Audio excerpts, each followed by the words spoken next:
খাবারে একটুখানি গোলমরিচের গুঁড়ো পড়লেই অনেক বিস্বাদ খাবারও খেয়ে ফেলা যায়।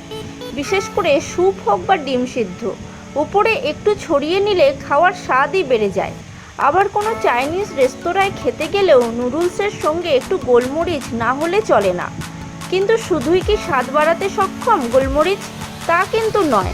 গোলমরিচে এমন কিছু রয়েছে যা স্বাস্থ্যের ক্ষেত্রে মহৌষধির মতো কাজ করে।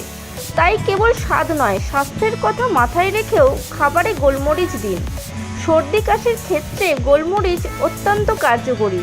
কিন্তু তাছাড়াও গোলমরিচের বেশ কিছু উপকার রয়েছে। জানেন কোন কোন অসুখে মহৌষধির মতো কাজে লাগে গোলমরিচ? ত্বকের রোগ থাকলে তার চিকিৎসাতে কাজে লাগে গোলমরিচ। গোলমরিচ গুঁড়ো করে স্ক্রাবার হিসাবে ব্যবহার করতে পারেন। এতে ত্বক থেকে মৃত কোষ দূর হয়, ফলে ত্বকে সহজে অক্সিজেন চলাচল করতে পারে এবং রক্ত সঞ্চালন হয়। পিগমেন্টেশন ও অ্যাকনে দূর করতেও সাহায্য করে গোলমরিচ।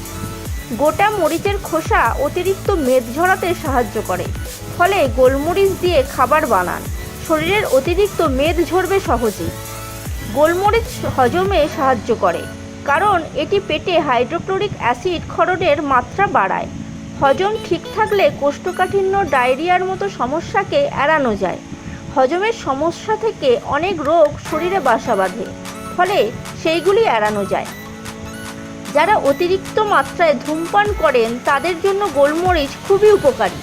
গোলমরিচ তেলের গন্ধ নিয়মিত সেবন করুন, অথবা সরাসরিভাবে গোলমরিচ খেলেও ধূমপানের প্রতি আসক্তি কমবে অনেকটাই।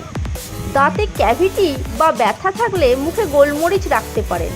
ব্যথা নিরাময় করতে গোলমরিচ সাহায্য করে। নাক বন্ধ থাকা, হাঁপানি ইত্যাদি থেকে মুক্তি দিতেও গোলমরিচের জুড়ি মেলা ভার।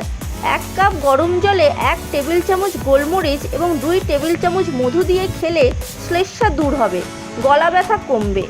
গোলমরিচ খেলে শরীর গরম হয়ে ঘাম বেশি হয়, ফলে শরীর থেকে অতিরিক্ত টক্সিন কমতে থাকে, ফলে ত্বক ভালো থাকে ও ওজনও নিয়ন্ত্রণে থাকে।